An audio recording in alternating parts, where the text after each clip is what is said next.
A Hall of Famer, 5-time MVP winner, 2-time Super Bowl champ, record breaker, and a bona fide top 5 player ever. Peyton Manning. What a guy. Not to mention, all of his family are straight up ballers. Peyton Manning, widely regarded as one of the best ever, if not the best ever. Peyton Manning was born on March 24th, 1976 in New Orleans, Louisiana. And obviously we all know who his father is. He's gone down as like a pretty legendary dude, Archie Manning. He's more known for actually producing kids that were in the NFL than his NFL time himself. Although, not to say much, Archie Manning was a solid NFL player for the entirety of his career, being elected to 2 Pro Bowls. Archie had gotten all 3 of his sons into football and wanted them to be great. Little did he know, he was starting the best football family of all time. This is all in my opinion. I know the Matthews exist. Peyton Manning was the middle child of 3 brothers, his 2 brothers being Cooper Manning and Eli Manning. Growing up in a football family, that's all Peyton ever really knew.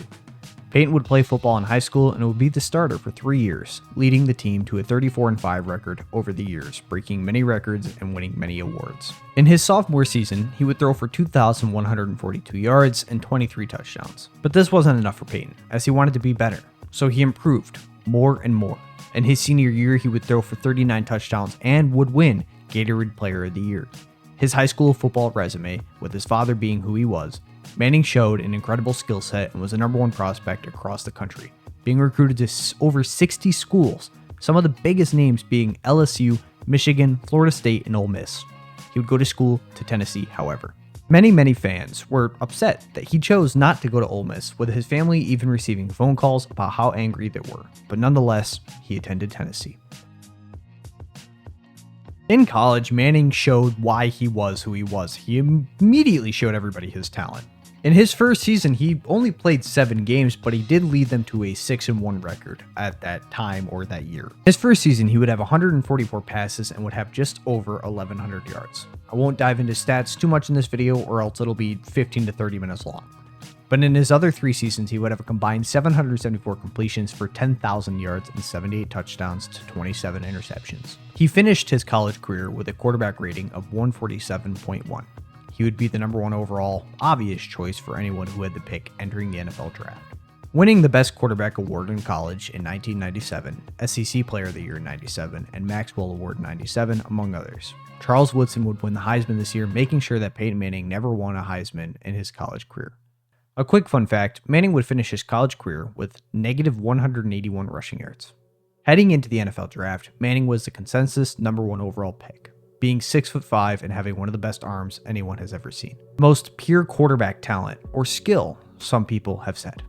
He would be selected by the Indianapolis Colts with the first overall pick of the 1998 NFL draft.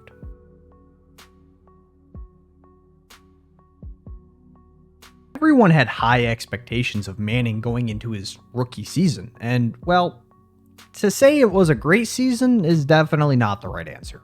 In my opinion, it's a rookie season to forget, but unfortunately nowadays we can't say it's a rookie season to forget because everybody uses his rookie season as an example of why somebody can be great or why somebody can succeed. Manning would throw more picks than touchdowns in his rookie season, but he would have nearly 4,000 passing yards. In his second season, Peyton would cut his interceptions nearly in half, thanks in part to a 1,600 rushing yard campaign from Edgerrin James. His #1 target at this point would be some guy by the name of Marvin Harrison. I don't know, I've never heard of him. Peyton would start his trend of finishing top 5 in MVP voting every year, finishing second. As I said earlier, I wouldn't cover every single year or stat, but I would love to highlight a few of his milestones. In the year 2003, Peyton Manning would win his first MVP award. After having nothing short of fantastic years for the 4 years prior, en route to his first MVP, Manning would throw 566 times for 379 completions, 4,267 yards, 29 touchdowns, just to 10 interceptions. While he would technically split the award with Steve McNair, he would still win it nonetheless. He led the absolutely stacked Indianapolis Colts to a 12-4 record all the way to the conference championship, where they would lose to some guy named Tom Brady. But yeah, I said stacked roster. This Colts team had Peyton Manning, Edgerrin James, Ricky Williams, Marvin Harrison, Reggie Wayne, Dallas Clark, and Jeff Saturday all on the offensive line. They also had Dwight Freeney on the defensive side of the ball. In the year 2006, Manning had come off back-to-back years in which he balled out, but lost in heartbreaking fashion in 3 consecutive seasons. All losses came in the playoffs against the future Super Bowl winners. But finally, in 2006, Manning would get his chance. After having an incredible season, of which he threw for 4,400 yards and 31 touchdowns to 9 interceptions. Manning found himself in the Super Bowl with arguably the best roster he's had up until this point. Up against the 13-3 Bears, the Bears were really good, being ranked top 2 in both offense and defense, with the best kick/punt returner in NFL history being Devin Hester. Hester made his presence known immediately, taking the open kickoff all the way down to the house to put the Bears up. This was the fastest the team had been up in the Super Bowl ever. Peyton would find himself down 14-6 going into the second quarter. He would lock in, and so would the Colts defense, outscoring the Bears 23-3 in the final 3 quarters. Manning won the Super Bowl and his only Super Bowl MVP, finishing with 250 passing yards and 1 touchdown to 1 interception. The Bears had 5 turnovers, so in reality, the entire Colts defense could have won the award. Are you enjoying this video so far? Because if you are, I would really appreciate it if you could hit the thumbs up down below and subscribe to my channel. They're both free, but both of them help me out incredibly, a lot more than most people would understand. It really does help. It just pushes my video out there, gets me more views, and leads to more subscribers. So we're on our journey to 2,000 subscribers. I thank you all and enjoy the rest of the video.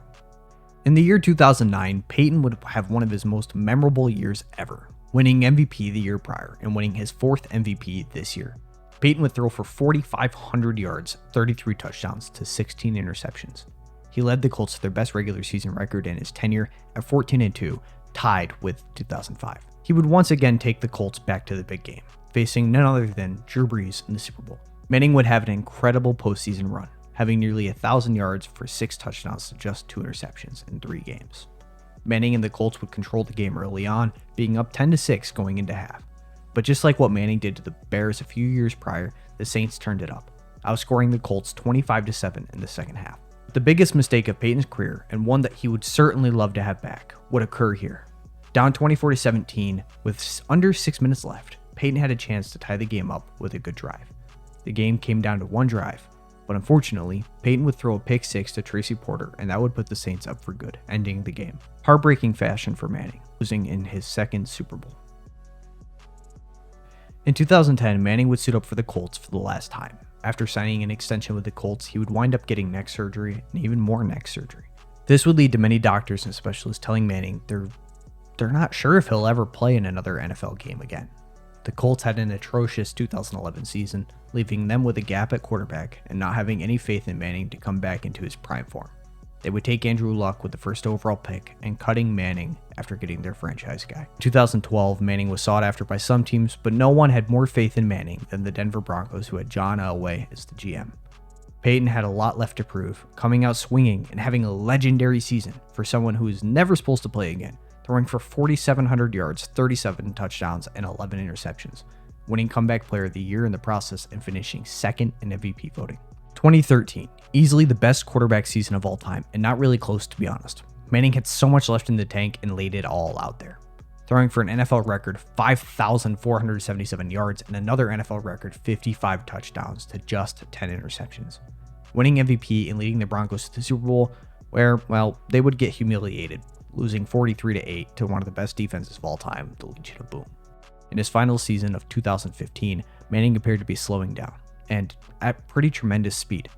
He was not who he was, and the best way to capture what I mean is in week 10, Peyton would throw 20 passes, having only 5 completions and 4 picks. Passer rating of 0.0, which is not the Peyton Manning that we knew. Manning got benched for Brock Osweiler, but after poor play, Manning would win the starting job back later in the season. The Broncos would have the best defense in the NFL that year, and by quite a wide margin too, and would go all the way to the Super Bowl. Manning did not play good at all in the Super Bowl. In fact, I'd say he played incredibly poorly.